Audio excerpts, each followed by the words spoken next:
Welcome to the Clear the Shelf podcast with Chris and Chris, the show that meets at the intersection of education and entertainment to discuss online arbitrage, retail arbitrage, wholesale, and all facets of selling on Amazon. We'll bring you news, tactics, strategies, insights, stories, and interviews to help you grow your Amazon business. And now, here are your hosts, Chris Grant and Chris Rasick. What's up, Amazon sellers, and welcome back to the Clear the Shelf podcast with myself and my logaraic co-host, Chris Rasick. Today, we'll be interviewing Chad and Joey. These guys are crushing it selling on Walmart, and we'll be chatting with them to bring you what we think will be a complete guide to selling on Walmart. Chad and Joey are also staff members over in the Buy Box, which if you listened a few episodes ago, you know we had Saul from the Buy Box on as well. These guys help the members of the Buy Box grow their arbitrage businesses on both Amazon and Walmart. And we have a ton to get to today. But before we dive in, you guys know the drill. This show isn't free. It takes us minutes to prepare. And we'd like to make a little bit of an agreement with you, a digital handshake, if you will. We make the episodes, and if you guys like them, do us a solid, hit the like button, hit subscribe, and leave a comment wherever you might be listening. The only way for us to grow this podcast is to tickle the algorithms of the distribution platforms, and the best way to do that is with you interacting. And we promise to hold up our end of the deal and keep showing up every single week. All right, let's go ahead and let's dive in. Chad, Joey, welcome to the show, guys. I appreciate you taking the time to be here. Yeah, thanks for having us. Yeah, absolutely. Before we get started, I always like to set the table a little bit. And normally we don't have two guests, but I think this will work anyway. We've got a ton of questions lined up for you guys, but I'm curious, what got you guys into selling stuff on the internet in the first place? Sure. Joe, you want to go first? Sure. For me, I was, running a restaurant, getting into the daily grind of just working every day. And I had a coworker that would just come in every day and just show me orange bars and how much money he was making or, different things. And obviously was like, hey, I think it was tail end of Q3 of 2021. He was like, man, you got to get on Amazon. He's like, now's the best time. I think I was talking to him about doing a little side hustling on the side. And so I set up an account in November of that year, and the rest is history. Nice. So for me, it was, I've always kind of had a entrepreneurial spirit, right? I grew up around, my dad was always kind of had the entrepreneur mind, so he kind of put that into me. And then my grandpa growing up was, it was primarily a new and used furniture shop, but he also would just he'd take me with him sometimes. We'd go to garage sales and he would just flip whatever he could find pretty much. And he sold it in his shop. And so I spent a lot of time around him and doing that with him. And then I always kind of liked the idea of trying to find a way to sell online. I tried to help him sell on eBay, some of the stuff that he found here and there. Didn't really understand it back then. This was like 2011, right? Back 10 plus years ago. And then actually, funny enough, my first Amazon sale was actually in 2013. I was kind of had a YouTube hustle back then, and I was looking to upgrade my capture card so I could capture my video game content. And I had an old used one, so I was like, oh, I could sell this on Amazon for like double the price it's going for on eBay. So I made an account, sold it on Amazon. Didn't click at the time. I sold it in like a day. I should have seen the writing on the wall and realized that I could have done something there, but didn't touch it again. Ended up in 9-to-5s for a while up until 2020. I was in the oil and gas industry doing some IT work. That was kind of fizzling out. I wasn't really into that. I wanted to get out of that industry pretty quickly. Wasn't liking it that much. And then I fell into the cook group world through Discord and just started at the end of 2020. I started seeing all these people making money selling PS5, GPUs, anything, all the stuff that was easy to sell back then. And as I did that for 2 or 3 months, I started, that wasn't going to last. And that was kind of obvious that wasn't going to last. So I started looking for the next thing. Right. And then I stumbled across the Buy Box on Twitter, followed them, got into the Discord within, a couple of weeks or whatever after following them on Twitter. And then I realized Amazon was probably the thing that was going to, be a little more, have some more longevity So I dove into that, and at the same time there was pools and chlorine were popping off as we were moving into, it was like end of Q2 or beginning of Q2, end of Q1 ish, around there. Pools and chlorine were going crazy on Amazon, so I started driving around to every Lowe's and Walmart I could find, and Big Lots, and buying all the pools and all the chlorine I could get my hands on and selling it on. I would go drive around and pick it all up and list it that night, and it would all sell through. I'd go ship those and go back out to the next and hit either the same stores or whatever stores around me. And then once that all kind of collapsed on itself, kind of end of summer, I was like, okay, let's figure out this OA thing. I just started diving into the buy box and learning the ropes of what OA looked like, and listening to your podcast, listening to everything, just absorbing all the information I could find. And then, a couple years, or a year later or so after that, they asked me to join the team over at the buy box, and the rest is history. I've been just pushing, helping people learn, and I've always enjoyed helping people along as I learned. And here we are a couple years later. You said something that's interesting already. You said you didn't think that would last forever, and I'm not sure that everyone figured that out. The pools, the chlorine, the weights, all that stuff.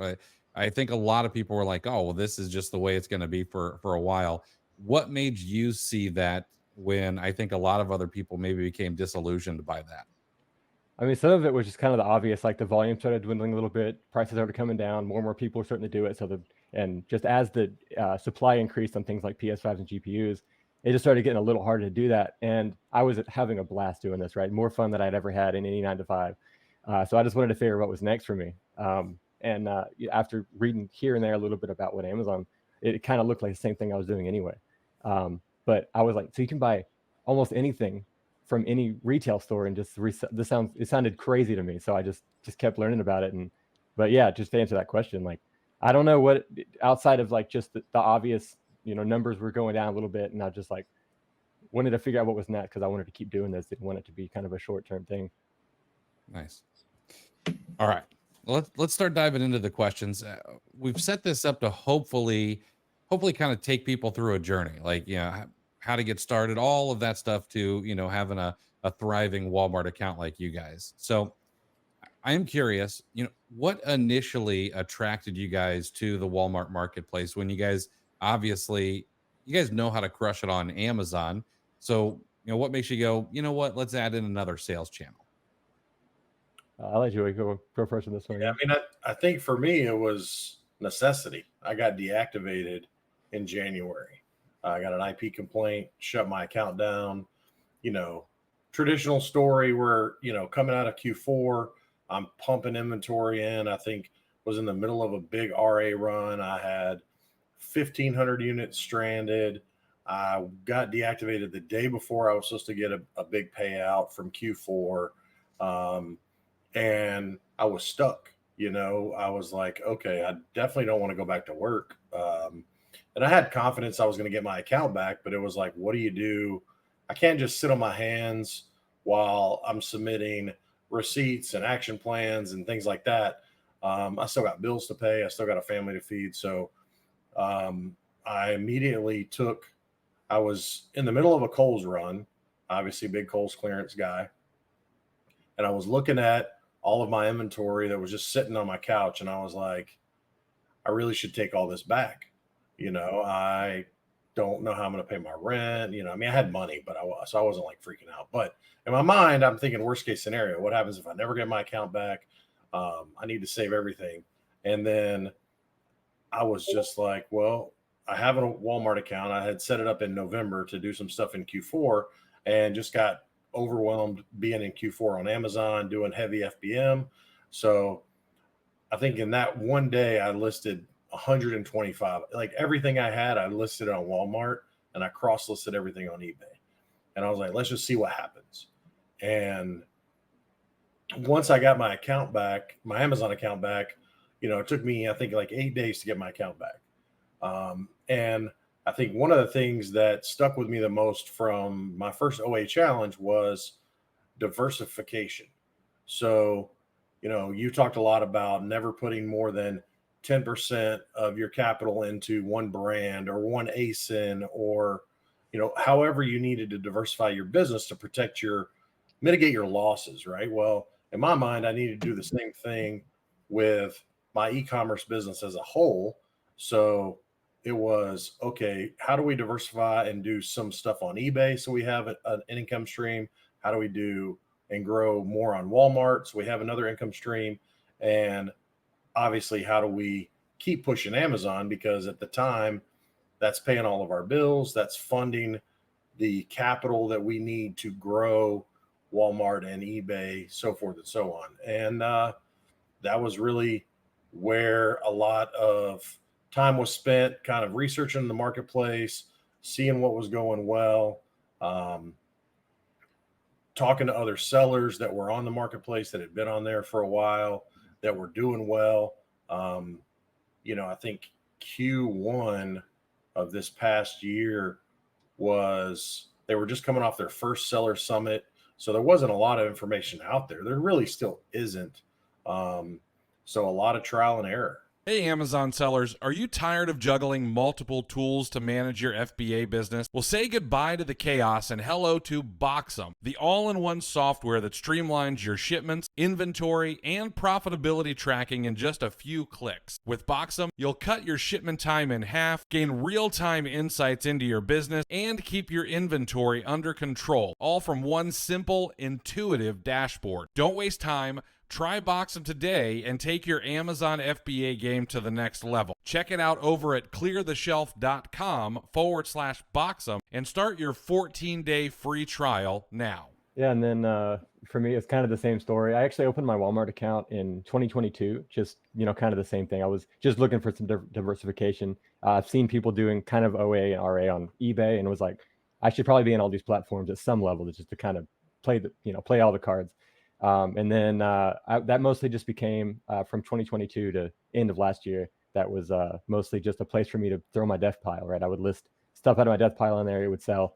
Wasn't really paying too much. Wasn't sourcing for it specifically at any point up until same as Joey. I got deactivated in November, or it was on Halloween of last year. Got deactivated. That's a whole story. Went through all that. Got my account reinstated.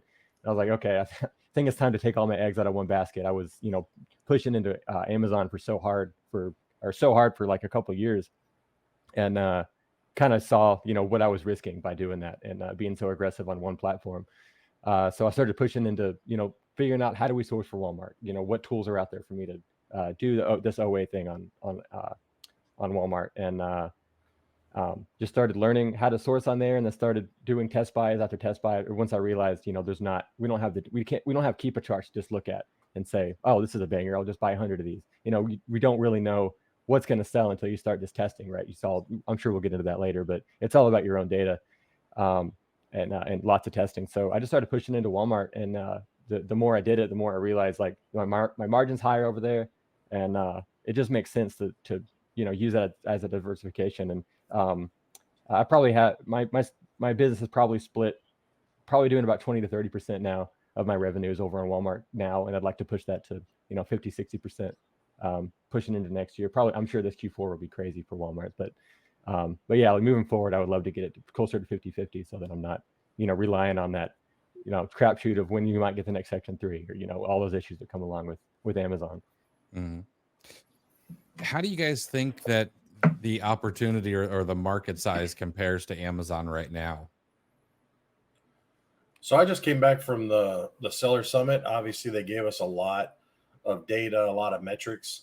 The volume obviously is way less, right? I think last year, 100 billion online versus Amazon doing, 750 billion, whatever they do, and they crush everything.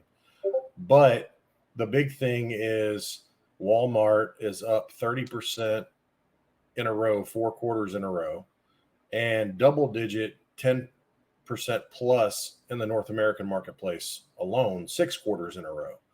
The other thing is there's 90% less sellers.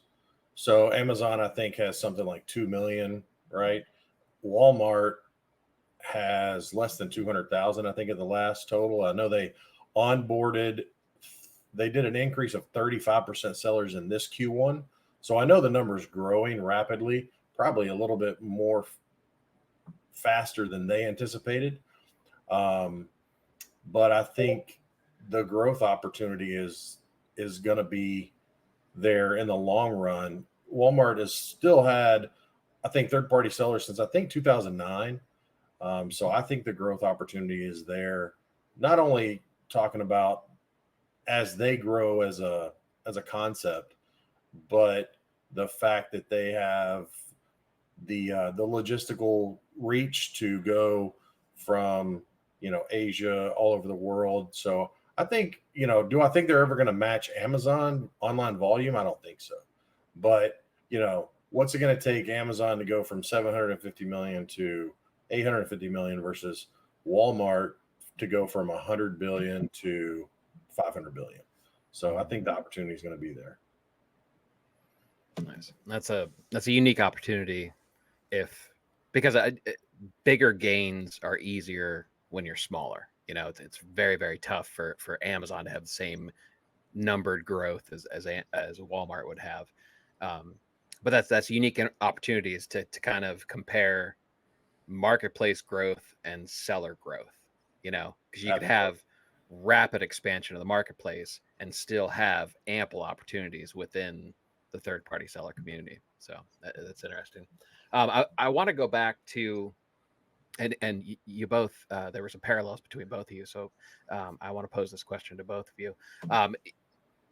You both became Walmart sellers out of necessity, right?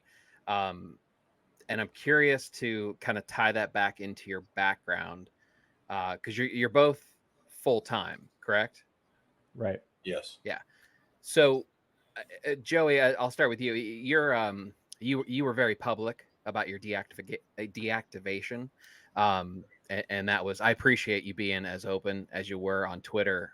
It was inspiring to watch you just kind of kick it into a higher gear and kind of survive that out of necessity. I really appreciate you being able to let us watch that. So, but I'm curious, especially knowing that that's something that happened to you. What was it like going from the restaurant, which, I mean, okay, you're running it, so there is some personal responsibility and whatnot, but it's a very structured setup, I would imagine. Very intense, very long hours, but there is structure there. The prep has to be done early. You have to get stuff ready for the different waves, the lunch and dinner and whatnot. Can you tell me a little bit about what it was like to leave that and go full time into entrepreneurship, which has no structure? Basically, you have to set that up yourself. Was that scary?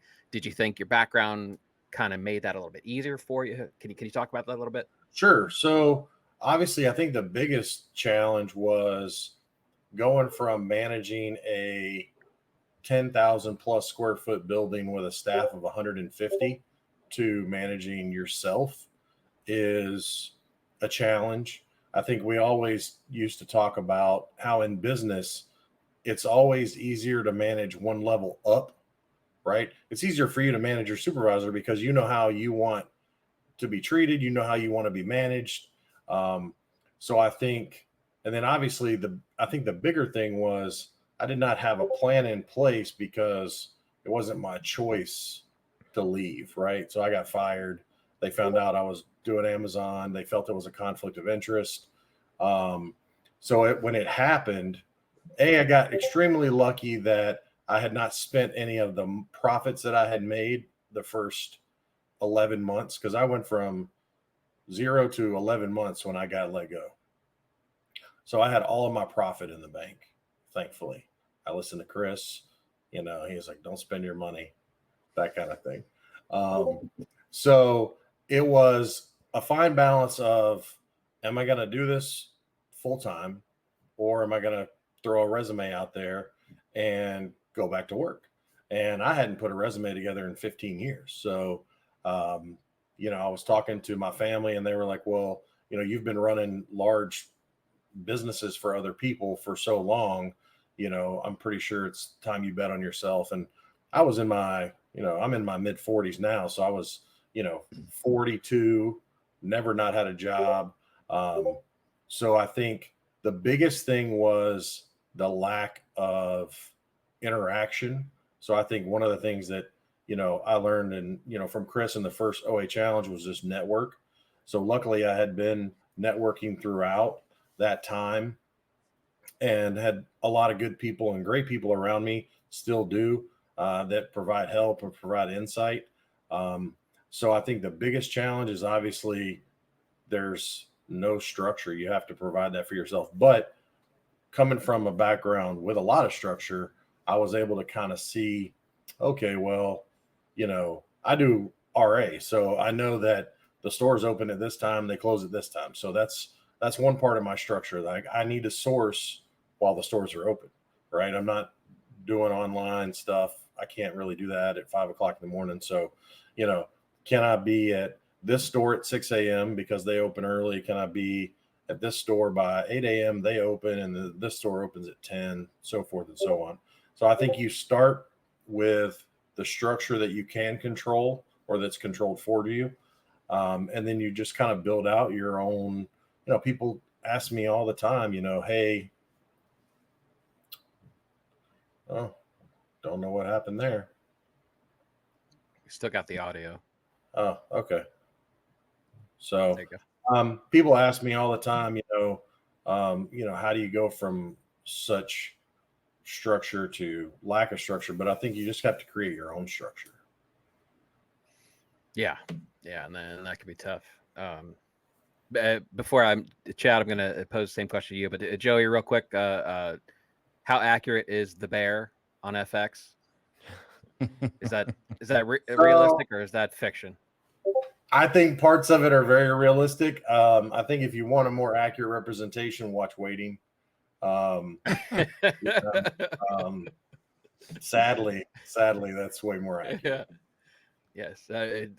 Underappreciated classic Waiting is.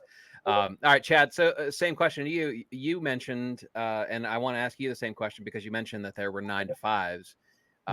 Throughout your process, you had a little bit of the flipping, so you're getting some reps on the side. But talk about when the side hustle became the main hustle. Was it scary? Was it, was it difficult to build your day out without the structure of a 9 to 5? You kind of take that part for granted when you're a W-2 worker, right? Yeah. I was working from home at the time anyway. So throughout 2020, as the markets were, especially in oil and gas, like there was hardly any work for me. I was kind of just collecting a paycheck and just kind of coasting through 2020. And then then into 2020 is when I came across the cook group world and started flipping on the side. And then at that point I was like, there's hardly any work for me. There's a long story on what happened there for another time. But so I was working some contract work on the side a little bit as I was kind of leaving that industry. And then Amazon falls on my lap. And then it just kind of made sense at the time. I was like, okay, well, I guess I'm just going to try to make this work because I'm having more fun and enjoying this more than I have with any other 9 to 5. So I just started, figuring it out, right? I'd never been my own boss before, nothing like that. So I just kind of went after it. I've always been a really frugal guy, so I had plenty of savings in the bank to just try to make this work. And expenses were super low, no kids, just me and my wife. So it was easy to, take that risk on, right? There's not, a lot of people that have, a bunch of kids. It's way more of a risk taking something like this on when you have a lot of overhead to cover like that, right? Really like I kind of got into like through this thing. So through 2020, 2023, I had some really easy suppliers where I was just spending all my money, just kept that churn going. Got to be really easy. Wasn't really forced to have any kind of super strict structure. And I wish I had kind of pushed myself to get there sooner. But then once, I kind of had all these things hit at once where I had Section 3 at the end of last year. And then I lost those 2 suppliers. So it got a little harder for me to source for a little while there. So I had to kind of relearn a few things that to kind of fix all these issues that kind of came with my business all at once. So in the past year, honestly, that's kind of where I've started to put more structure into my day, trying to get better about time. Time management has always been a pain point for me. So in the past year, I've been getting better at that, getting up earlier, setting time aside for certain things that I need to get done. But honestly, it's a nonstop learning experience when it comes to learning to manage my own time. I think that's something that people don't think about when they're trying to run their own businesses. I think Saul mentioned it in y'all's last podcast with him, is everything you say yes to, or everything you say yes to is a no to something else, or vice versa. And trying to not say yes to everything when I want to say yes to everything, right? And that comes with a cost and everything that you do. Yeah, you make a good point. Learning process is ongoing. It never really stops. And, people who do this, everyone, no matter where you are in your journey, no matter what chapter of selling, you decided that you were going to put the energy and the effort towards learning how to do this. So it's almost a personal contradiction for anyone who goes, well, I don't know if I want to try Walmart or not. Like you've already been over that hump. And Chris, I apologize. I sidetracked the conversation. This is supposed to be about Walmart. So that's all right. Let's get a little bit more Walmart specific. But that's a decent segue, right? Because you guys did it out of necessity, and there's a whole bunch of people that see the opportunity and are thinking about it too. So let's start with the basics of comparing the two different marketplaces, Walmart versus Amazon. Can you explain some of the key differences between selling on the two marketplaces, and why, for the people that aren't sure, why should an Amazon seller consider adding Walmart to the mix? Joey, you want to start? Sure. So, I mean, like Chad mentioned, Section 3, IP complaints, deactivation, growing fees, whether you're talking about placement fees, low inventory fees, things of that nature. It becomes tougher for certain models to turn a profit.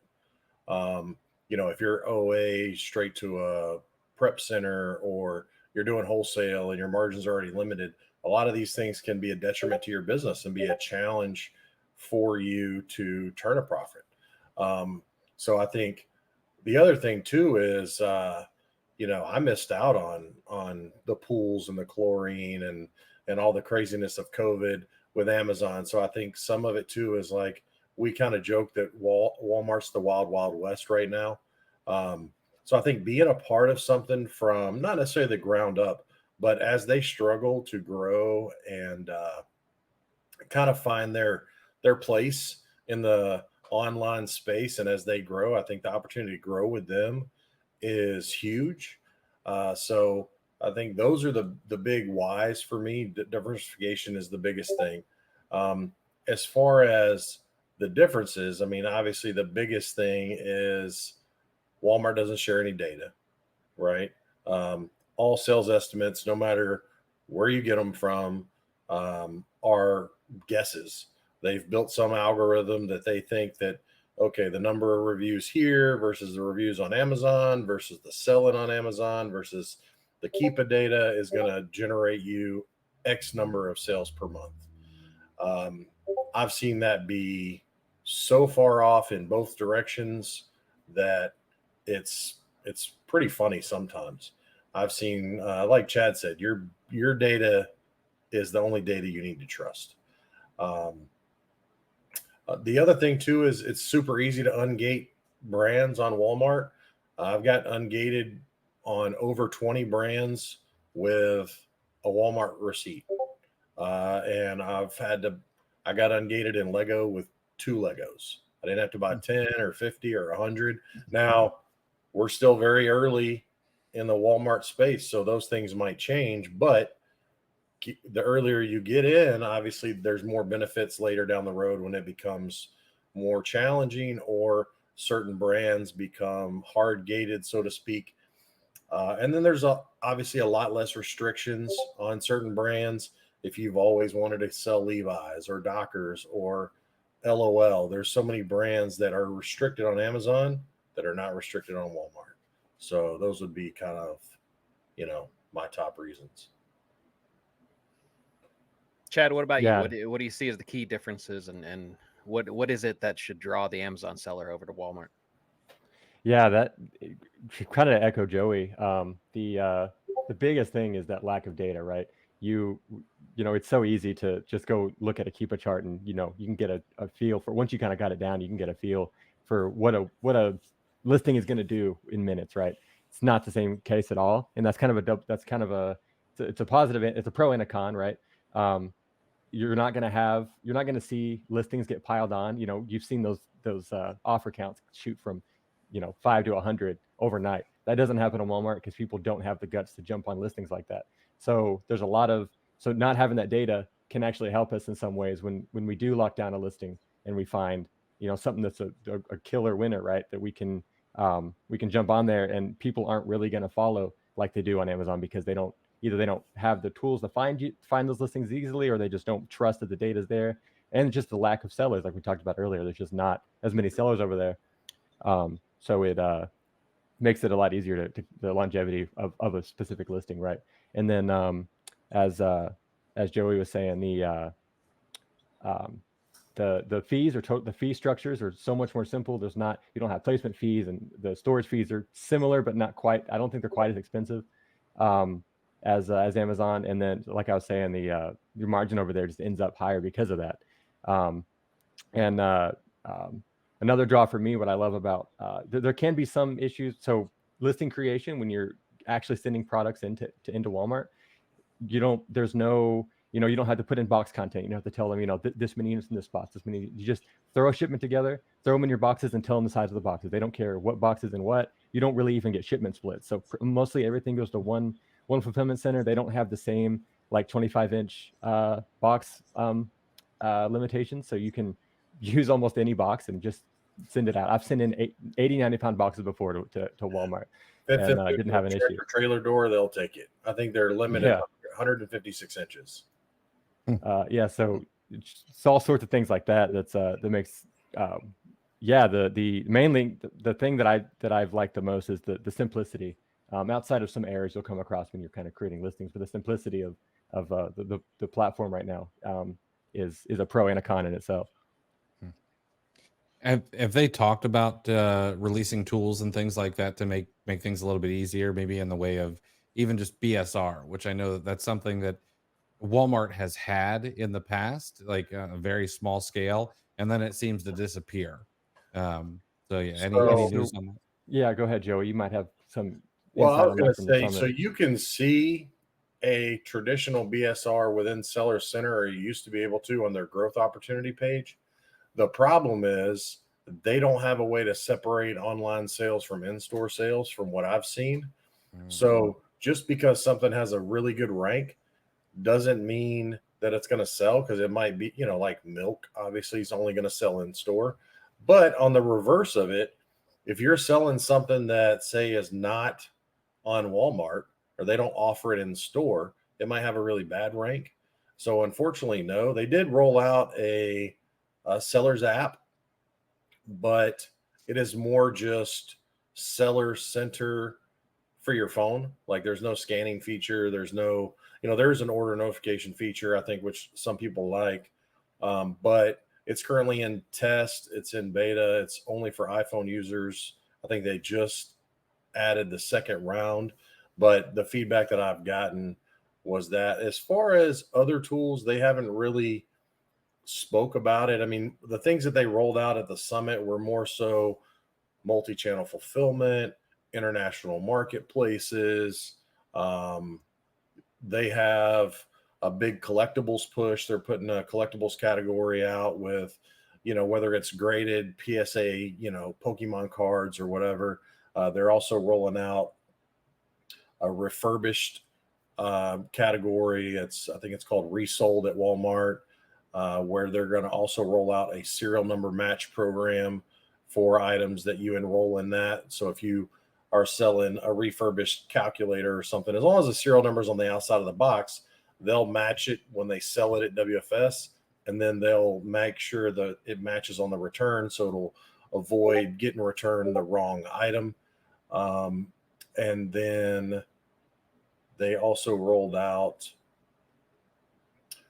a return. They're going to roll out a return dashboard where you're going to have, I think they call it keep it or partial keep it.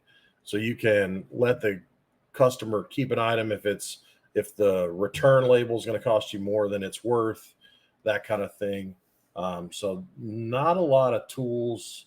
I think most of their tools that they want to roll out have to do with marketing and logistics versus something that would help third-party sellers, unfortunately. All right. So when we started putting this all together, one of the things that that we had a few people ask is, what does the application process look like for becoming a Walmart seller? Like, if I wanted to go out today, set up an account, what exactly do I need to do? And are there any hurdles to becoming a Walmart seller that people should be aware of? Because I know that there are a few people in the audience who have done it and they've been denied or declined and they're having trouble to get in. So the biggest difference with Amazon is you can't use your social security number. So you have to have an EIN. You don't necessarily have to have an LLC, but you need an EIN. You need some type of storefront. So Shopify, Amazon's obviously preferred. eBay you can use. I've heard people try to use their Mercari storefront. Now they prefer 2 years of online sales history. That's not a deal breaker necessarily. The biggest thing from what I've heard from denials is the information on the EIN, whether it's the address or something doesn't match the address on the seller account. So those things need to match when you first set your seller account up. There are certain things you can do post that if you want to add a shipping address for a prep center or you want to add other things. Those are the biggest things: is EIN, all your information matches, and a storefront. Obviously, they are trying to push Amazon sellers, so an Amazon storefront will help you. If you get denied, obviously there is a way for you to open a case. It's funny because the language in the denial is extremely aggressive. It basically says, "Don't call us, we'll call you." It might actually be more. They never do. But I've had people that got denied, and then a week later they got onboarded and they got a welcome email. The initial screening obviously is done by a bot now, especially because, when they're adding an increase of 35% in sellers in Q1, I think translates to over 50,000 people they onboarded in Q1. So they're very overwhelmed. They talked about that at the summit, that they're working on rolling out an AI chat feature as well as an in-person chat feature to try to help increase the process. But there is a way post-denial, because a lot of times when you get denied, they lock your login information. You can't actually log back in. But there is a way to contact seller support and open a case to try to at least figure out why you got denied. And then if that happens, then hopefully, obviously, you can give them the information that is to correct it. Yeah, and then the majority of the time when we have seen denials, Joey, haven't we? I don't think we've seen anybody that opened up like an appeal for the denial and was denied, right? Like most times, if you it's just that initial bot decline that seems to happen sometimes, and then if you just push back a little bit, they'll have a human look into it, and you end up getting approved. I think this has changed a little bit since I like I said, I opened my account in 2022. So back then, this continues on everything. They're using Amazon as their benchmark for like everything, it seems. Mm-hmm. Even when you're creating listings from scratch, they want you to put an ASIN in there, and they're looking at Amazon data on everything. And even in some of like the growth dashboard, they'll reference Amazon in some of these things and be like, hey, try to get you to push things that we're doing well on Amazon. And then when I opened my account, I think at the time they were a little bit more stingy on who was allowed to sell premium products. So like Nike was even considered premium. And when they asked for a storefront, when they were talking about that seller history, I put in my Amazon storefront, and I had a human get back to me and say, hey, everything looks good, except, we were going through your storefront on Amazon and we saw that you carried Nike. And you're not going to be allowed to sell that initially. Is that a brand you were planning to bring over to Walmart? And I just like, no, I just told them I didn't have any plans to bring Nike to Walmart at this time, and gave them went to my Keepa storefront and gave them a few brands out of my the top list of my brands, and told them which ones I was planning to carry. And the human got back with me and told me that was great, and my account was open. Really cheating off the valedictorian's homework there. Yeah. There are worse places to cheat. So if I understand this correctly, basically to apply, they send you through self-checkout, and then if you're denied, then you have to go to the service desk, and you should be taking care of that. Yeah. Sounds familiar. Okay. Chad, so tell me, so if you're running data blind, essentially, that makes it seem like sourcing is tough. Can we talk about sourcing a little bit? How do you approach the evaluation process of what may or may not sell well on Walmart and what might be worth a shot? Yeah, so when you're getting started, a lot of people are coming over from Amazon, right? I always tell people to start with the death pile, list all your stuff. It's going to be a wide variety of products, most likely coming into your death pile. So just start listing all that stuff and see what works. But really, what I've found is that as far as just sourcing outside of your death pile, right, is I like to think about products that people already associate with Walmart, right? Like, what do you go to Walmart to buy? In stores, right? With, grocery. I'm looking for grocery that they don't carry themselves, because you're never going to compete with them on their prices. They probably aren't making any money on that stuff either. But like anything that they don't carry, I found crazy price. I'm selling like things of ramen for like $20, and then ramen does not. So things like that, food, personal care items. I found that like shavers do very well in Walmart. Clothing, I think Joey's probably tested more clothing than I have. I stay away from clothing kind of altogether. But clothing can do well, I believe. And then vitamins and supplements I found do very well. I've killed some Amazon to Walmart flips on over Prime Day that dropped down to like buy one get one on Amazon, and I sent it over to Walmart, and I was like, man, I could have quadrupled down and killed it. And I just didn't. But really, like, buying a little bit of everything. Like when I'm like if I'm sourcing off a leads list or sourcing, I'm looking at both platforms now. Like I don't really care where I sell it. I'm just looking for don't want to see if there's a listing already on on Walmart, and then if there is, how close in price is that? I've noticed that a lot of times I have a few listings where I'm selling a lot on Amazon, and then I listed those over to Walmart, send them in. I'm always trying to send everything in most times to WFS. We've noticed a massive volume increase whenever it's sitting at their warehouses. But I've noticed that I sent that product into Walmart and Amazon, selling them super fast on Amazon, and then I raised my price on Amazon, or I had them matched at the same price. Trickle sales, barely selling it all on Walmart. I raised my price on Amazon up $2 or $3, and then they had those connected right on the back end. Like I was saying, they're doing a lot of comparing in between listings. And I'm guessing when they saw that the price had come up within the buy box on Amazon, I started selling probably 2 to 3 times more, on a weekly basis.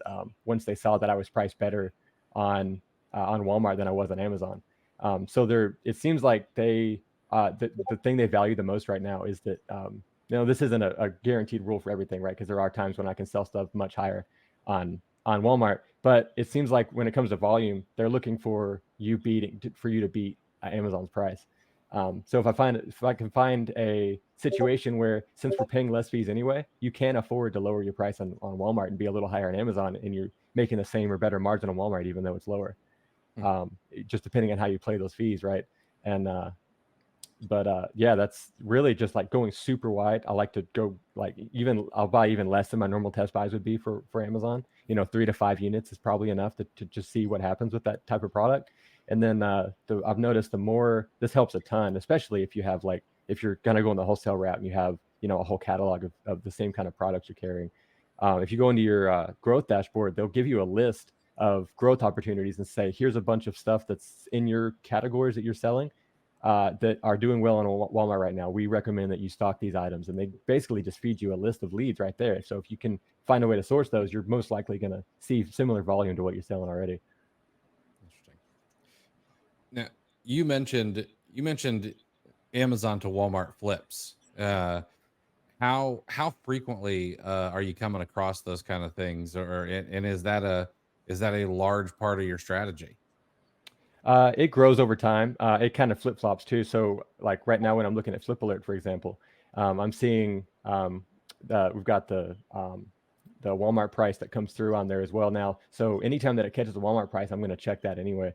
So there's a lot of times where I'll just split it if I'm able to get whatever the Amazon order limit is. I'll split it up if the listing kind of checks out with my quick checks. I'll split the stock that way. There's also on DataSpark, they on like their top tier plan, they do. I don't know how they're exactly doing this. Probably using Keepa data most likely. You can download if you have to request access, but they give you access to these Amazon and Walmart sheets that and they go through it once a month for every category. Different days of the month, they'll scan through and find you opportunities for Amazon and Walmart flips that are like, you know, steady prices on Amazon, but it sells for higher on Walmart. I've gone through those and I've done some test buys and I've found pretty good success through that. So combination of that, and then, you know, just creating, once I find some things that are working, I'll just make, you know, do Keepa searches and find similar products and then look for those price gaps in between Amazon and Walmart. And then answer your question on the split, you know, it comes and goes. Sometimes it's, you know, I'll spend a bunch of money on that just because I find a bunch of opportunities at one time, or, you know, I might go a couple weeks without even looking at that because I've just got other things on my. Thank you for listening to the Clear the Shelf podcast. My magnanimous co-host Chris Rasick has put together a gift for you for being a listener. It's called the Monthly Goal Tracking Spreadsheet, and it's free. The spreadsheet will help you break down and track how much you've purchased, which should be a leading indicator of how much you will sell, and then you'll be able to track how much you've sold as well as your estimated monthly profit on a daily basis. This will all feed into the daily averages so you can ensure that you're on track to meet your goals each and every month. Grab it for free today over at cleartheshelf.com/goal-tracking. Thanks again for being a listener. Now back to the show. Chad mentioned some of the similarities between, you know, stuff that sells, and that makes a lot of sense to avoid what Walmart sells, because they certainly can't beat them on price. So I want to pose the opposite question to you. Are there certain categories to avoid, either based on, you know, not going to go well, you know, competition or restrictions and whatnot? You know, honestly, I haven't. When I first started, my initial plan was, how am I going to diversify across both marketplaces? So my initial plan was, well, I'm just going to sell everything on Walmart that I don't sell on Amazon.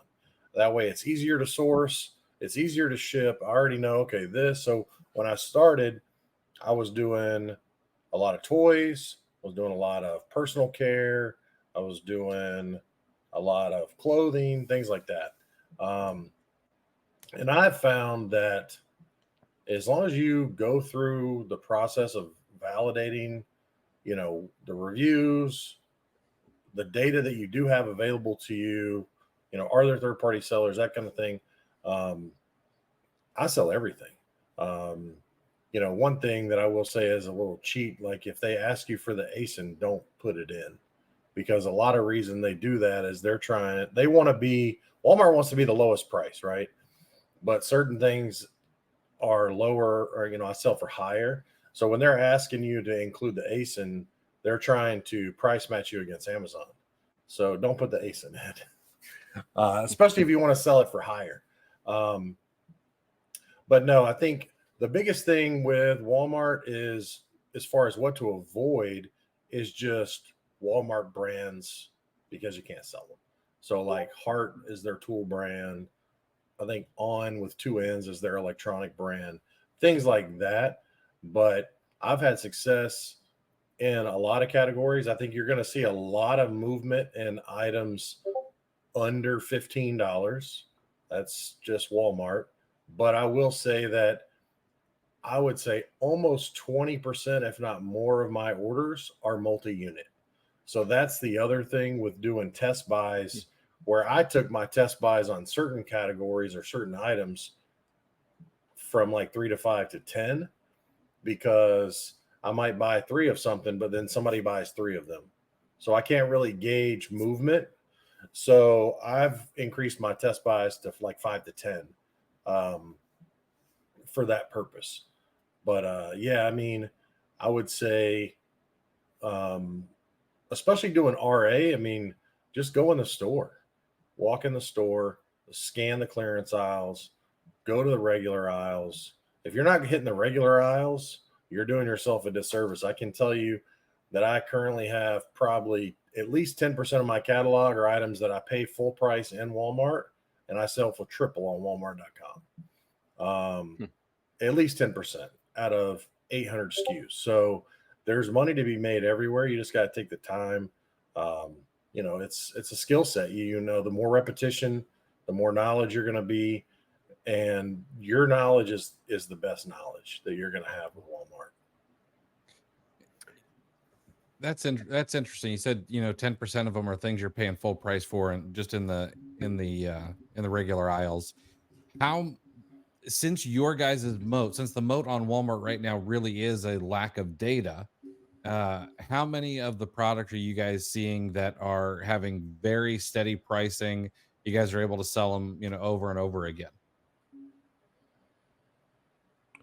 I would say the majority of, outside of maybe so you kind of see the same thing in clearance aisles for sorts of Walmart clearance aisles for Amazon. You'll see that offer count jump quite a bit because everyone in this country is finding that. That's the main place that I've seen that will have a little bit of price tanking with stuff that's very plentiful across the entire country in every clearance aisle. But outside of that, prices don't really fluctuate all that much. There are, there's exceptions to that, obviously, but I'm sure Joey would agree with me. But in general, the issue for me is more so getting more at that price rather than keeping it at the same price that I'm selling it for in Walmart. Yeah, I think the biggest challenge is with clearance or doing Walmart to Walmart flips is different areas or different stores clearance at a different rate, right? So your first clearance might be 20% off, your second, and those might still be on the actual aisle. So like those toys are still on the toy aisle. They're not in the clearance aisle yet. And then you have another round of clearance that's 50% off, which there's money to be made there. Maybe not as much as you'd like. And then there'll be another round of clearance, that's 70 to 75% off. And then there are certain brands that they don't really clearance really heavily, like Lego or something like that. Like Lego, you might only see 25% off. It's the most you're ever going to get off Lego. But I think I would say 75% of the listings that I have probably maintain price. Now, if I were more aggressive and say my churn, so to speak, I might be more aggressive in my price as well. There's not a lot of repricers out there for Walmart. Walmart has their own repricer, which is a little bit cumbersome to set up and use. I try to adjust mine weekly. And if I'm within, probably $1 of the buy box, I'm probably not touching it. If it's, a $5 gap on something I paid $50 for, I might take a look at it. But you see tanking on stuff. I think it depends on the ease of access. I mean, I love sourcing ollies. I see a lot of ollie stuff that has the same sales trend for price trend tanking as I do on Amazon. So it's one of those things where, can you get in and get out early, seller fulfilled, or can you buy and hold it? So a lot of those same principles apply. The cool thing about Walmart is, you have a readily supply of replens, right? I think the biggest thing that you have to understand with that is that just because somebody's priced $10 below you, I've paid $5 for something and I've paid $20 for something, the same item, right? I've paid 5, 7, 8, 12, 20 for the same item. Now that item might sell at 40. So I might have only bought 1 or 2 at 20 and I might have bought 10 at 7, but you don't know what somebody's paying for something similar to Amazon, even though you have the Keepa chart and you think, okay, well, if we're doing OA, we're probably attacking the same sales, but Walmart's all over the place. And then if you build that relationship and you get that, that nice clearance manager that's like, oh, let me mark that down for you. Hey, let me take a little bit more off that for you. I was in a store a month ago and I was getting Legos 75% off. And I was like, I'll take everything you have. And her eyes got big. She was like, are you serious? I was like, she's like, I'll go in the back. I was like, go get whatever you want. We can go to the toy aisle if you want to give me 75% off Legos. So I think that's the biggest thing, is just understanding more so how the sales and the clearance works so you can buy the items at the best price possible. Mm-hmm. Chad, the word cumbersome has come up a few times. And I know that there's, if we want to create shipments for, Amazon, there are tools that can help us do that. We've got send to Amazon from Amazon themselves. What is the process of getting a product actually listed on Walmart? Is it tough? Have they made it fairly easy? But I mean, how do you get your stuff to sell? Yeah, so that's hit or miss. Sometimes it's super easy, and you submit the item, and you get listed, no problem. Other times you might list the item, you might get an error. You click on the error, you see that this item requires pre-approval. You're gonna have to open a ticket and request ungating on that item, or that brand rather. And sometimes that can take, like, I mean, Joey, you've probably seen it too. I've had some go through in a week. I've had some sit for 6 to 7, 8 weeks before I get a response. So that's one of the first issues you might come across. Luckily, it's not like Amazon where, like, you can see, when you're getting started, you'll see a ton of stuff gated. Like every day, oh, that's a great deal, gated, gated, gated. Right? That's not really as much of a problem on Walmart. It's primarily for like the pre-approval stuff. It's mostly like big brands like Barbie, Star Wars, Lego, Disney. Those like big name brand toys are typically gated, and that can be an issue trying to get those ungated just between that wait. Usually they accept almost anything you give them. I've given them Amazon invoices and Walmart receipts, like Joey was saying. And then from there, once you get your seller fulfilled listing up, it's not like Amazon, where you can, on Amazon you can have your FBM. You tell them if you're gonna fulfill, or Amazon will, and you can create one SKU for each. That's not like that on Walmart. You're only allowed to have one SKU per item. So you'll create that seller fulfilled listing, and then either from the beginning you can have it set up as WFS. I prefer to go ahead and list it as seller fulfilled first, and then once it shows up and published in your store, you click on the 3 dots on the side, and then you'll convert it over to a WFS listing. And then all that usually takes, in the majority of cases, is they want like a couple. There's a couple fields where they want you to put in like the item GTIN number.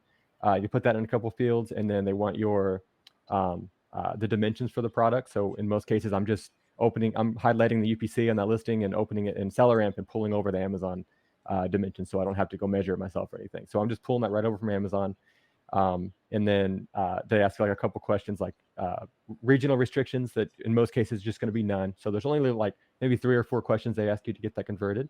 And then in other cases where maybe it's a food, or like it's something that has a chemical in it, let's say a hairspray or something, they're going to ask you for an SDS, so a safety data sheet, and they want to know, if they're going to be shipping this item, they want some information on how to deal with it if something goes wrong. And there's resources that you can go look those up easily. Sometimes it's easier to find than others. A lot of times, if you just Google that product in SDS, you can find it. Other times, there's a website that's I think it's crowdsourced for that has a lot of SDS that are linked over to the Walmart product, so you can just put in the Walmart ID and find it that way. And then sometimes they're a little unclear on this. So like in some cases for food, they might require an SDS, even though they're not asking for an SDS. They want you to put a picture of the ingredients list into the SDS field, which they don't. They don't tell you that anywhere. I was told that when I had the error a few times. I reached out to support, and they told me, oh, you just put in give them an ingredients list picture right here, and that's what they're looking for. They don't tell you that anywhere, but support told me that's what sure enough, I gave that a shot, and it works. So moving forward, I just started going with that. Whenever it was a food, I would give them and again, I'm getting that from Amazon. I'm just going over to the Amazon listing and right clicking, copy image URL, and putting that into their field, and it has an Amazon URL and everything in there, and they're cool with that. And then occasionally you'll have issues that'll kick back that give you no information at all. They say other error, please reach out to support. Open a ticket and hope that they get back to you quickly on that, and you figure out what the issue is. But the positive is that once that's done and you get past that, you never have to do anything with that SKU again. You're always able to go in WFS, say you want to create a shipment for that item. It's always available for you to just go send more items in. So all the heavy lifting part is at the beginning of when you get it listed. And in most cases, that's not too big of an issue. Other times you'll have an issue where you have to reach out to support and go through the problem and figure out what's going on there. So my phone always thinks I'm being vulgar whenever I talk about WFS, but the autocomplete feature. So let's unlock the mystery, not for my phone, but for the listeners, of Walmart fulfillment service. Joey, can you tell me what it is, and tell me how it compares to the massive infrastructure that Amazon has going on? So I think the big thing is you'll find, I think there's only 32 fulfillment centers across the country. So you'll find more so they're going to route you to the closest one to you, right? So I send items. I live in Orlando. I send things to Davenport, which is 45 minutes away. So I've sent something and had it picked up on Monday at 6 p.m. and it started selling Wednesday night. That's probably the fastest. A couple things. Obviously, they have, very, like Chad mentioned earlier, you're not going to see any low storage fees. You're not going to see any placement fees. You're not going to see low inventory fees. You have no storage limits. You can send whatever you want. Very rarely will you see a split or an FC transfer. My inbound shipping averages 25 cents a pound, and that's probably on the high end. And I have yet to have any issues with WFS. If they receive something that's damaged, they credit you within 72 hours the full sale price of the items. I've had the warehouse contact me, send me a picture of an item that I listed incorrectly and say, hey, you sent us this item. You said it was this, but it's actually this. So can you add this item to your inventory and we will relabel it for you? I'm going to charge you 40 cents a label. Sweet, no problem. Directly from the warehouse. So the customer service aspect alone is obviously bar none. You're not going to just see stranded inventory sitting, wondering where your stuff is. I mean, I think I currently have an Amazon shipment that they've received 30 out of 91 units from July and can't even create a case for where the other 60 units are right now. So it's definitely a smaller infrastructure, but the customer support is next level. If you utilize the UPC and are able to list the item with the UPC, you don't need a FN SKU. They are really good about it. They're a little bit less restrictive than Amazon, but I just follow the same, like polybag, suffocation warnings, create as a set. I follow the same rules just so that I don't have to have two SOPs for myself. But yeah, I mean, Walmart fulfillment I've never had an issue. If anything, they over communicate. They've credited me for damaged items, returned the items to me. I've been able to fix the damage and resell them. It could be something that came as a set and the box was damaged or something like that. But yeah, no issues for me. I mean, I think it's a great system. Like Chad said, it's no box contents are required. There's no limit on the amount. So if you wanted to test buy 5 of something, there's nothing wrong with, say, I've created shipments for 15 items before. Oh, I have 3 SKUs. I want to test 5 of each. Let's send them in. 15 units, probably going to average me, say it's a pound. It's probably going to cost me $5. So it's all in one box. Yeah, everything. Yeah, you can mix SKU. So the only label they ask you for on a SKU standpoint is it mixed or is there only one SKU in the box? So that's it. So you do put 2 labels on every box, but the one is just the weight and the other one is just, is it single SKU or mixed SKU? Okay. So, I wonder if they're nicer because Walmart's letting them use the bathroom on the regular or something like that. They're probably. That plays probably. Into it. So Chad, you just are you guys building shipments in? You call it, it's not Seller Central, Seller Center. Is that what it's referred to? Yeah. Everything is built within. There's no tools that I've seen at this time that allow you to, like Inventory Lab. There's nothing to create shipments within another tool. Everything is within Seller Center right now, and super easy to build. It's something that I want to add to that I think is interesting is that those whenever you send something in, say there's an issue like, hey, this UPC doesn't match, or hey, maybe for some reason this item isn't in your box content or isn't in the shipment. but we see it in your store, they'll go ahead and reach out to you and say, hey, we went ahead and fixed this for you. Here's the issue. And if there's anything they need you to follow up on, when you reply to that ticket, you're talking to the same person again. It's not going to be, you don't have to re-explain the issue over and over. So it's really interesting how it feels like you're talking to people again rather than robots back and forth with Amazon. Every time you reply to a ticket, you get somebody else on Amazon, but you'll talk to the same person over and over. And in some cases, I think you can even call them. And I think I've spoke to somebody at the FC before, which is that'll never happen on Amazon.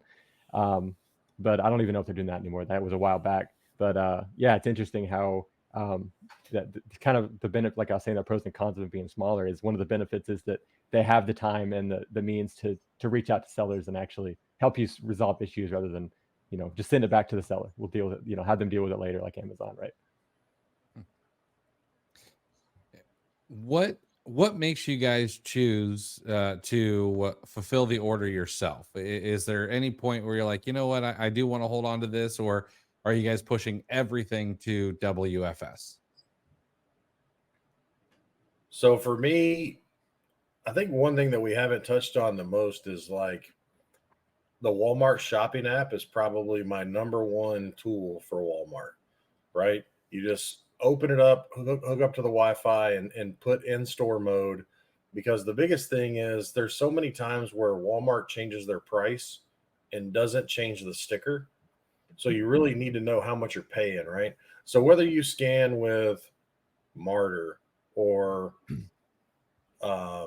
Scan Power or Seller Amp or whatever, you're going to get the online price, right? Well, we don't care about that. We want to know what we're paying. So you want to use the Walmart shopping app. The one thing that I do key on, when I go to, you'll see what the price is in the store, and then you click on other product details and it'll tell you if there's other sellers, how many other sellers. It'll tell you the reviews, things like that. It'll also tell you what it's being sold for online. So anytime that it's out of stock online is something that I would key in on to do seller fulfilled, because you're fulfilling a gap, right? There's nothing online available. And then also a lot of times, especially doing RA, is I list items while I'm in the store. It's pretty easy. And if those things are selling, especially with toys, like if there's a big movie coming out, if there's something going on, if something's like, oh, this is a Walmart specific, or this is a limited time only, or this is a limited edition, those kind of things, and they sell faster, then I'll go ahead and take the advantage of that, because Walmart, after I think 90 days and $7,500 in sales, Walmart doesn't have a 14-day hold anymore. So I get my return on my money back a lot faster. And then after, I think, 6 months and a certain number of sales, you're eligible for daily payouts. And that's every account. So going back to one of the things we talked about at the beginning of why Walmart, once you put in the time and the effort, you're able to get your money faster. You're able to get daily payouts. So you can actually, if you're trying to scale and not use credit or outside capital, you can just use your own Walmart money to scale your own account and get paid out daily. So I think those are the things I look at. Is there, if there's only one or two options, like I picked up something earlier this week, it was showing Walmart.com was out of stock. There was no other sellers. I listed in the store. It let me list it. I paid full price for it. I think I paid $9.99, and I sold it for $38. And I sold it before I got home. So then I got home, grabbed the UPC, throw that in my stock checker, found 12 others in a couple stores locally, went and snagged another 12, sold all 12 of those. So that's kind of my process, because I'm mainly RA, is it's what I'm finding and what's not available on Walmart.com. Nice. Yeah, I really want to follow up on that. The out of stock listings can be a gold mine. Something that I've noticed that if you scan an item in the store using the seller app, like you were saying, it'll tell you the in-store price. And if it says out of stock online, you might click into that listing to see what it sells for. You might, like you were saying, that $9.99 item, it might pop up and say, $17 out of stock. That $17 number, I don't know where they're getting these out of stock numbers for the last price. That's not even close to the last price that it sold for. Chances are, if you go back and look using Martyr or maybe DataSpark or however you're looking, chances are it was selling for much more than that last time it was in stock. I like to list those as high as I can, within reason. I'm not going to sell for $100. It's not going to sell that high, right? But you can, in a lot of cases, you can list that very high and find that that those will sell. Like he was saying, listing it, what'd you say, $38?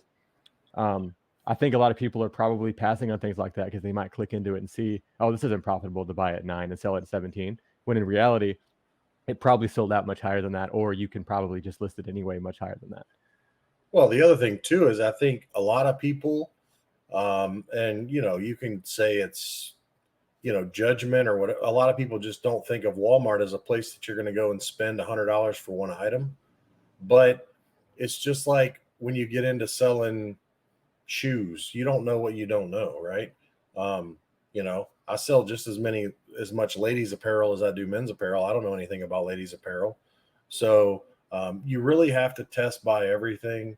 I've sold items in one day on Walmart for $200, that I got in store for $40 or $50. I mentioned data blind earlier, and that's not necessarily true. It's more like probably scrambled cable back in the day. Joey, you might remember that. We're old enough to remember scrambled cable. But I want to talk about tools and software because there are some out there. Joey, you mentioned Martyr as a scanning app, and I hope that's a play on the second syllable of Walmart, not like dying for a cause or anything like that. They're taking themselves a little too seriously if that's the case. But can you guys talk about what tools are out there? What do you have to streamline the process right now? What does that landscape look like? So for me, I use the Walmart shopping app over everything, which isn't going to really help a lot of people. But as a seller, obviously I'm trying to find them. You can't really use any of those other apps unless you know what you're paying for, right? Because most of the reason what you're using those apps for is a calculator. How much money am I going to make? Whatever. So once I scan with the Walmart shopping app and see what the actual price is, I use Scan Power. And the main reason that I use Scan Power is I can toggle back and forth between Amazon and Walmart. So if I'm on Walmart, the Walmart version of the mobile app, and it's just a button in the top right-hand corner of the app, I'll scan it with the shopping app. I'll find out that it costs $5. I'll scan it with Scan Power. I'm on the Walmart side. I can see number of reviews, percent of reviews that are verified. I can see that if it has any badges. So Walmart, you talk a lot about badges, which you can see those on the shopping app as well. In 200 people's carts, 1,000 bought since yesterday, bestseller, so forth and so on. Then I can also see number of sellers, and I can see their stock. I can also click on the Walmart icon in the top right-hand corner of Scan Power, and it'll directly connect me to the Amazon listing. And right there within Scan Power, I have Keepa. So I can scroll down and look at the Keepa chart for Amazon. And if it happens to be a variation, I can click on the Keepa chart, jump directly into Keepa. So for me, Scan Power is kind of like the one-stop shop because I can make the decision right there in the store of, am I going to buy it for Walmart or am I going to buy it from Amazon? And when I do that, I can add it to the buy list, which when I get home, I can import that buy list via my email, and it'll tell me, okay, all these items are going to Amazon, all these items are going to Walmart, so forth and so on. But yeah, there's a ton of other stuff out there, and Chad can talk about the OA stuff because he does a lot of OA as well. Yeah, I run pretty lean for Walmart side right now still. So I really just have Data Spark for, their ADW sheets like I was talking about. They have some charting where you can see some history of pricing and everything. But like I said, there's just not enough users. They work the same way Keepa does, where they rely on users that have the extension installed. I think I looked at the numbers. I think it's like 2 or 3 million Keepa users. And I think Data Spark has like less than 5,000. So just knowing that you're not going to have the data that you need, that you would like to have, right, compared to Keepa. So I have that for that. And then I use Martyr primarily as my calculator. And then I use Informed as a repricer, which is, from what I've seen, there's only a handful on the market right now that aren't just mirroring like like on, I think Seller Snap right now, they have Walmart integration, but all they're doing is looking at your Amazon price and mirroring it over to Walmart.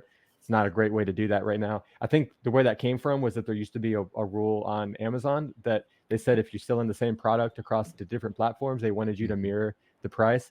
That has since been taken out of the TOS, and I actually pointed that out to a few reprices I was talking to, and they ended up changing their language on that once they realized that had changed.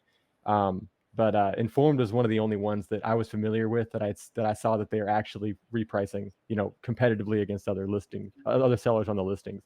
So really, all I'm running right now is Martyr for or DataSpark and Martyr for product research, and then Informed or Repricer. And then right now I use SellerGrate for my bookkeeping, really just to capture COGS is all I'm using it for.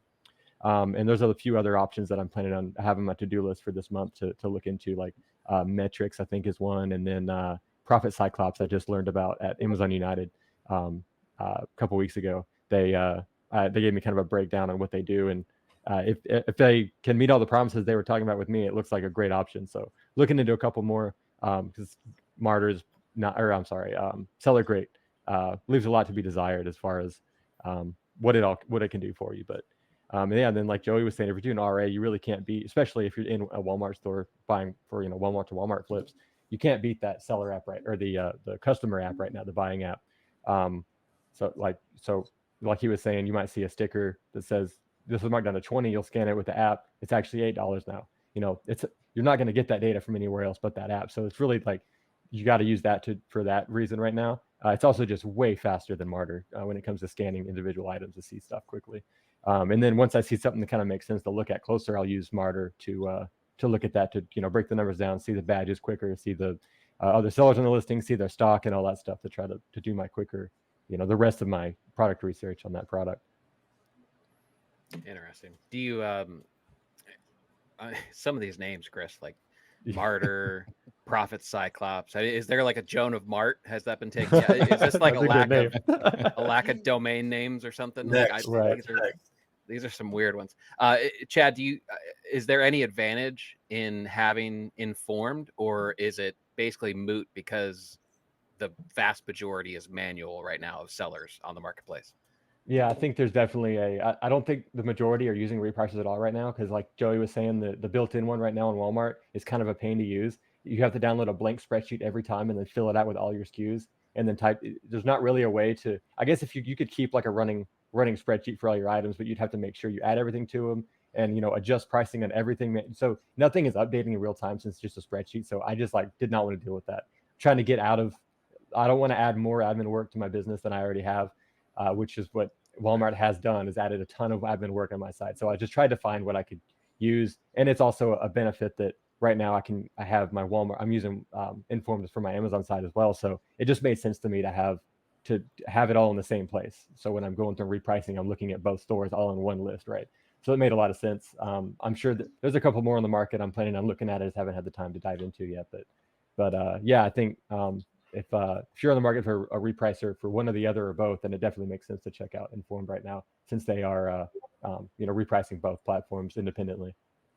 Nice. Yeah, the one thing that I would say, the reason that I haven't switched is one thing that we didn't really talk about with pricing or the buy box. I mean, I think everybody thinks about the buy box being an Amazon function, but Walmart does have a buy box. That's what they call it. They also have competitive price, which you want to stay away from because Walmart will try to price match anybody. But the biggest thing is, a pro seller, we didn't really touch on the pro seller badge, but a pro seller will get the buy box over a non-pro seller, right? A non-pro seller could get the buy box over a pro seller if they go to Walmart Fulfilled. But then if the Walmart Fulfilled pro seller will then get the buy box. So it's different levels. And then if you use the repricer, you're supposed to get the Walmart built-in repricer, you're supposed to get a bigger percentage of the buy box. I don't know that it's enough to matter, because I know a lot of people say they use the repricer. I think it's more so of they'll set the repricer up initially for their item, and then they'll let it run. So just they get that. So my process or whatever is once a week generally I will download a SKU list of my top 100 SKUs in inventory, and then the way you set up your columns, you can get what the buy box price is, what your current price is, and see the gap. And so I'll set that up and I'll look at those like I was talking about earlier. And anything that's like a couple pennies, I'm not worried about. If it's a big gap, I'll look and see why. And then I'll also look at, my price, because I include my cost in my SKU, something that I learned from Chad over here, so that it's easier for me to make a reference. If I'm selling something at $50, somebody else is at 40, but I paid 20, I might not want to drop the price. I might just let them sell out. So I think it is a little bit challenging to use, but I think the opportunity to get a little bit extra buy box could be worth it. So we need to kind of go down the dark side of selling on Walmart. I know you guys both have had account health issues with Amazon. Have you guys come across any account health issues with Walmart? I haven't. I mean, so far Walmart has been very in the know as far as communication. So the reason I say list all new brands in store is they'll tell you as soon as you list an item, you're going to see either unpublished, published, or error. If you hover over that error, it will tell you this item's not been listed due to an IP, which basically means the brand has it on lockdown. Or it'll tell you this item requires pre-approval, or this item is not listed due to a partnership with another business, right? So as long as you list it in the store, you can kind of gauge, and you can kind of avoid making a bad buy or making a buy on something that's hard gated. I think the other thing is recently they have rolled out premium beauty. I think they're calling it beauty space, and they're rolling it out into all the stores. So they do offer a lot of, I know a lot of people have been pushing a lot of their beauty brands to Walmart. Why they started a Walmart account, whether it was something they got, gated this year on Amazon. So Amazon is starting to or Walmart is starting to crack down. But recently, I believe in July, we got an email and it said, hey, these 4 brands are going to be hard restricted on August 22nd. You have until then to liquidate your product. So I don't think they said liquidate, but to remove your listings, whatever. Basically, they're going to gate them all. So they gave us about 4 to 5 weeks. So you could choose to liquidate. You could choose to have the product returned to you and move back to Amazon. You could have it disposed. So it seems like the main account health issues, as you would review them on or compare them to Amazon, that would get you shut down, are more performance metrics. So whether it's on-time delivery or valid tracking, or the big thing with Walmart is cancellation. So the challenge, as Chad said earlier, is they won't allow you to have a seller fulfilled listing and a Walmart fulfilled listing. So you can convert an item to be Walmart fulfilled eligible. So let's say I have 5 of something, I sold 3, I want to fulfill it by Walmart. I have to convert it to Walmart fulfilled eligible. And I still have those 2 items, and I want to send those in to Walmart. If I don't zero that inventory out before I create the shipment, the inventory is going to be locked at 2. And then when they receive it, they're going to receive those 2 that I sent them. They're going to sell those 2 at Walmart fulfilled. And then my 2 seller fulfilled are going to reactivate, if that makes sense. So, and they'll sell those 2 if you don't catch it. So it's very important that you manage that part of the business, because it's something that's very new for Amazon sellers, right? You can have it listed both ways. You can only send in part of your inventory. So those are kind of they will shut you down for obviously very bad delivery time, and they'll shut you down quicker for excessive cancellations of orders. If you're not fulfilling the promise that you say, I know multiple people that have done that. And then also they're starting to crack down more on drop shipping as well. So that's been a little bit of an update. I know they've asked a couple people to send pictures of their warehouse or the address where they're shipping from, or upload the scan sheet where they've dropped off at USPS or UPS or so forth and so on. So those are more so the account health issues that'll get you shut down versus IP or a Section 3, so to speak. Interesting. Yeah, it's really, I haven't seen any issues like that too much. And what's weird about the IP complaints over on Walmart is, especially lately, I've noticed that sometimes, so for a while, the only time I'd really seen it was a listing that I'd sold for a little while. I would get, it would say error IP complaint, and they don't really give you anywhere to appeal that. They just kind of tell you, hey, you're not allowed to sell this listing anymore, and that's kind of the end of it. I hadn't even I'd heard that that you're not even able to appeal those. I haven't even tried. I usually don't even have stock left anyway when those come through. And then lately, I've noticed sometimes you'll go to list an item and it immediately says IP, which, you know, when you're comparing that to Amazon, IP complaints are typically filed by, you know, the brand owner or somebody who has a trademark ID for that brand. When that's not the case for Walmart, and they don't really, doesn't hit your account metrics anywhere. There's no like account health dashboard that looks at things like that, like Amazon does. So like he was saying, it's primarily those shipping metrics. And something else I want to point out too is we've had a lot of people ask us about this, is on your like shipping metrics, you'll see like the on time delivery rate, and then like the first scan too. They have a metric for that. If you look at that at any given time, and you've been doing a lot of seller fulfilled lately, you'll see that your numbers are kind of falling underneath what they expect. What's going on there is that they're super slow at updating those, so they'll immediately register that you ship something, that like something sold, but then it won't update for 2 or 3 days, and you're at that point, you're 2 or 3 days past your, you know, your ship by date, and they might think you're late, but then it'll update and be like, oh no, you actually did have this scanned on time, so it'll update. So there's kind of a delay there that people get a little scared by when they go back and look at their account health on their shipping metrics. But there, most times you're fine. Just keep up on what you're supposed to be doing, and if there's an issue, they're going to let you know. But just expect that. Really, that goes for everything on there. They're slow to update everything. There's a lot of weird things that'll come up that look like a really big problem that ends up not being a problem if you just wait it out a couple of days. Someone's like manually feeding CSV sheets into the right. software on the back Yeah, end or probably. Wouldn't be surprised. So we're talking about challenges, right? And you guys have mentioned you know, handful, the data, and you know, there's a bit of manual process from what we're compared to, a bit of feeling around in the dark for the light switch. Is that the extent? Are those the biggest challenges, or what other challenges can you share with us, just for anybody interested in getting going? Chad, you want to start?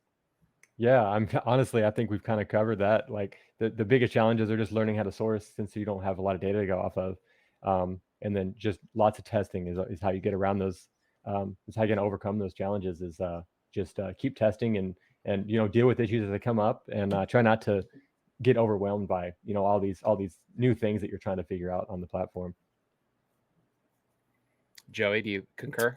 Yeah, I think so. The one thing I would add is there's just a lot of different type of terminology, and they are a different marketplace. So you need to be open. So like with the shipping templates, for instance, it's not handling time, it's lag time. So if you don't know what lag time is and you don't set that up ahead of time, you can have to, if you want to change it, you might have to apply that to every SKU in your catalog versus just having your shipping template set up correctly at the beginning. They only allow you 15 days off a year, and that includes holidays. So if you want to go on vacation, there's no vacation mode. You just have to zero out your seller fulfilled inventory. There are daily cutoffs that you can change, I think, between like 9 and 5 p.m. Each day on when your orders get cut off. But if you want to be eligible for the pro seller badge, you have to offer Saturday shipping, which means you have to use USPS, or at least have that as an option, unless you're going to only Walmart fulfill. So there's a lot of things that you have to understand. I think the other thing too is the frustration that you see on the platform, or that you feel, other people feel it. And are you going to last through that and put up with it and reap the benefits of it? or are you going to get frustrated? Because that's the thing that we talk about a lot, is that it is the Wild Wild West. It isn't perfect. It isn't, smooth and streamlined like Amazon. There are a ton of challenges that you are going to walk through every day. Can you persevere through that? Because eventually it's going to get easier, but how much more knowledge will you have built up during this challenging time? And there's still a ton of money to be made. Like Chad said, there's, we talk about it on a regular basis.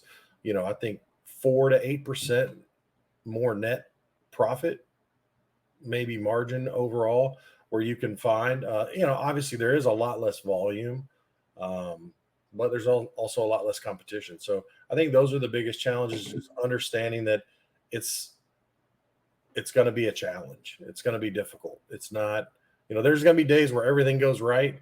And then there's going to be that one day where they just recently put in they sent an email. They do a lot of, they'll unpublish your listing due to a price. And it could be that somebody was trying to liquidate or whatever. And you can submit a listing from other websites to prove that your price is accurate. They will approve that. They'll say, okay, we're going to republish you. But within their own email, it could take up to 5 days for this to fix. I mean, they know that they're slow and they're working on it, but it's just something that you have to deal with right now. Yeah. And you, I know this is framed as a kind of like an introductory, kind of exploratory episode, but get into a more advanced topic. You guys have brought up test buys multiple times, and it's clear how important those are. So my question is getting as many test buys as you can, is going as wide as fast as you can, is that also the key to selling more? Is that the key to volume on Walmart, do you think? I think since data is limited. Yeah. So I mean, I think the biggest thing is building out that database. So the quicker that you can go as wide as possible and start building that data, the better off you're going to be. You might see something that sells in a day. I think also just being mindful of what items sell well. We talk about apparel, right? Everybody wants to sell Nike. But there's so many other tried and true brands that do well that got their start on Walmart. Hanes, Fruit of the Loom, Champion, things like that. So I think going wide is going to serve you unless you're just going to go through Walmart.com and look for every bestseller, every badge you can find and try to reverse source that way, which I think is very cumbersome. But yeah, I think, and then not being afraid to go deep on the items that you have tested. Believe your own data. I think that's the other thing that can be a big misconception. Like, there's no way that I would have ever believed that I would buy something for full price in a store and that I could sell 20 to 30 of them a day at 300% markup. But if you test it, you buy it, you test it, believe that data, believe yourself. Yeah, it almost seems like it's a bit of a force field because you're the only one that has that data. It almost seems like going deeper in that scenario is safer than any of the other scenarios between Amazon and Walmart, right? Yeah, that's really the reason that we preach to go so wide, is so that once you start understanding the brands and the types of products and the individual SKUs that do make sense, you can, next time around, maybe it is a limited time OA deal or an A to W deal or whatever. Like example, I was talking about those, that supplement deal that I found on Prime Day.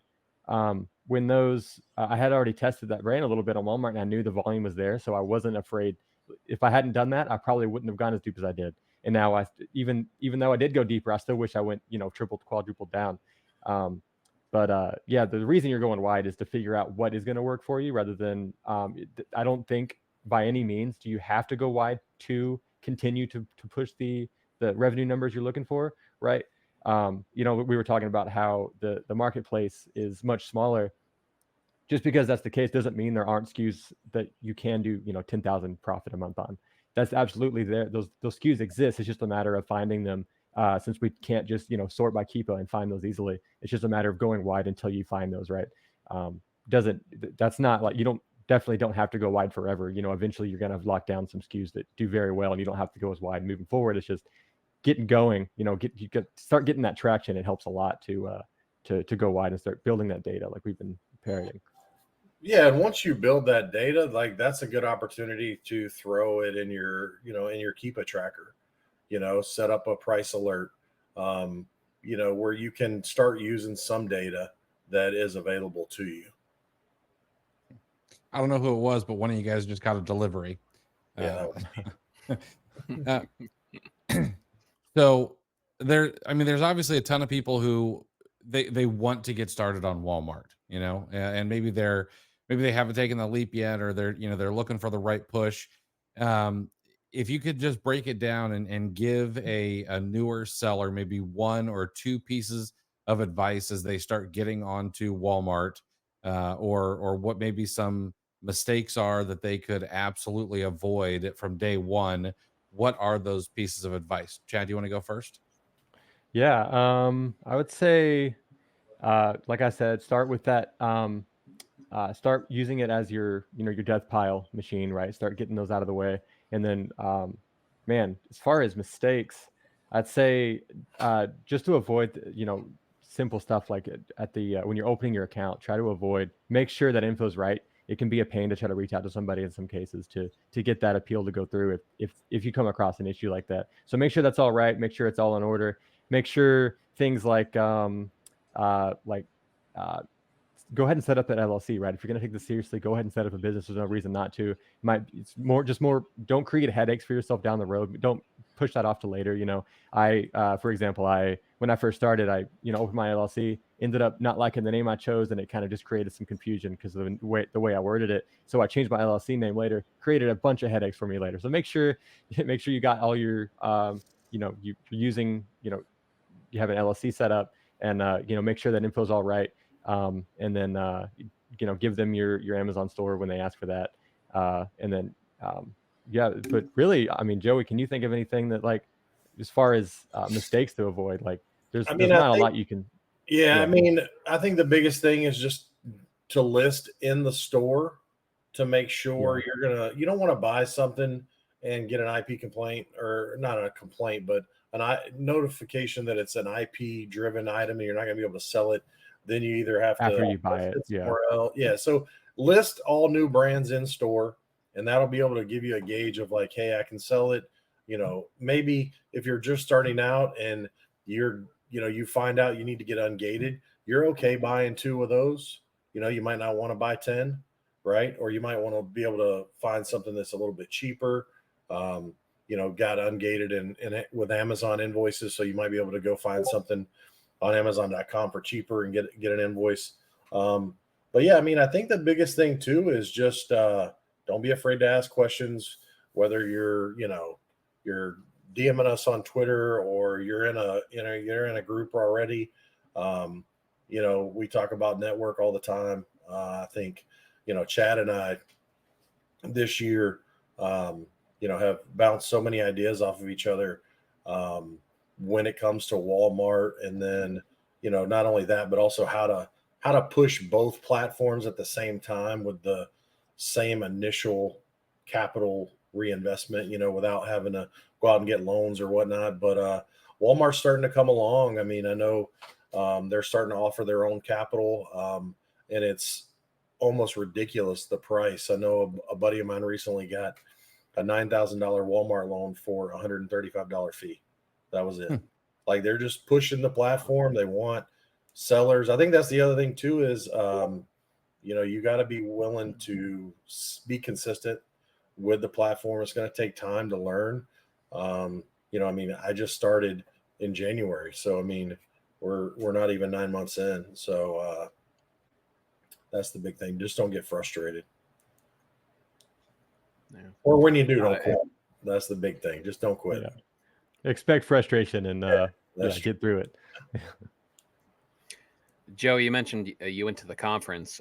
I wasn't there, but I've been in plenty of Walmarts. I'm curious, what was the ratio of pajama pants and slippers at the conference compared Listen, to an actual location? I'm gonna tell you that they blew it out of the water. Everyone Looks that like I they talked spent about, some money. I mean, they spent like breakfast every day, lunch every day, open bar Wow. every night with beer and wine. Um, they went above and beyond the breakouts. I mean, they had Jay Leno for goodness sake as a guest speaker the last day. Um, but I think that it really, and that's the challenge, I think, is to try to think at that level with not necessarily the reputation that Walmart has. I think Walmart has a great reputation, but I think, and they talked about this at the conference, the whole reason the company was founded was to provide the lowest possible price for the Joe consumer or the family to be able to afford to live, to be able to afford to buy clothes for their kids, to be able to afford to buy groceries. They want the lowest price shopping experience possible. Um, but yeah, I thought they blew the conference out of the water. They did a great job explaining like where they came from, where they're going. And that's one of the things we didn't really touch on, like the benefits for new sellers, 50% off commission fees for your first 90 days. So just that alone, as opposed to paying 15% commission, you're going to pay 7.5. Um, you know, they're trying to roll out Canada, Mexico, and Chile this year. So they're doing 50, I think, discounted commission fees through the end of the year for those marketplaces and no storage fees for the first fiscal year. So if you want to test something in Canada and Mexico, you can just send it in. They're not going to fulfill from the American WFS similar to the way Amazon does. They're going to have separate facilities for Mexico, WFS, and Canada, but you're going to be able to send directly there, and they're not going to charge you any storage fees for your first year. So you'll be able to test those marketplaces. And then the good thing about the Chile marketplace is, and I don't know how many people live there, how many people shop at Walmart, but it's opposite seasons from us. So the opportunity to offload product that could be needed to be liquidated in the States, but you can sell at full price in that marketplace, could be an opportunity to make a little bit of extra profit at the end of the year. That's a good point. The part about constantly learning that we talked about in the beginning of the show, that's near and dear to our heart on the show. So I'm curious, what are you guys reading? What are you guys listening to? Blogs, books, podcasts? What do you have nearby? Well, outside of Clear the Shelf, right now I am reading "What Got You Here Won't Get You There" by Marshall Goldsmith. Just trying to kind of look at the business a little bit differently. Been looking at, I think for so long I've kind of hung my hat on the fact that, I'm in RA, I make a lot of profit, I prep my own stuff, I source my own stuff, I don't outsource anything. So trying to look at the business a little bit differently as getting into Q4 and 2025. And, maybe I got a couple meetings with some prep centers here locally in Orlando. Just trying to see what I can take off my plate to, be a better business runner, kind of like we talked about at the beginning. That's kind of the focus right now. Nice. Yeah, for me, I think a little bit of a cop-out answer, but if I've learned anything in the last year with all the issues I've dealt with in the business is that you should know your numbers. So I'm just going to tell everybody that hasn't listened to it already or listened or read it is profit first. Just going to point people towards that because knowing your numbers, I feel like, is something a lot of people miss and they just get caught up in the day-to-day and forget to stop and look at what you're actually making and understand that fully. Mm-hmm. Yeah, that's hugely important. We always end the show with a quote of the week, and this one comes from Sam Altman, the wizard behind OpenAI and ChatGPT. And he said this recently. He said, surround yourself with people who will make you more ambitious. And that's kind of the reason why we do this pod, to surround ourselves with people who make us a little bit more ambitious and make us a little bit smarter at the end of every week. And guys, I appreciate you guys for doing just that, making us a little bit smarter, making us want to work a little bit harder, and hanging out with us. So thanks so much, guys. Oh, and if you want to find a group of people who will make you smarter, make you more ambitious, be able to learn from guys like these and others, I would suggest that you check out the Buy Box. There'll be a link down in the show notes that you can check out the Buy Box. It's a good group of folks, including these two gentlemen. All right, guys. Thanks again. I really appreciate you guys taking some time to hang out with us. And appreciate it. That's the pod. Thanks for listening to Clear the Shelf with Chris and Chris. If you enjoyed this episode, please take a screenshot on your phone and share to Facebook, Instagram, or your favorite FBA group, and be sure to tag me and let me know why you liked it and what you'd like to hear more from us in the future. Also, I'd like to give you some free gifts for listening. Head over to rabbittrailchallenge.com and repricerchallenge.com for some free courses to further your business. Thanks for listening.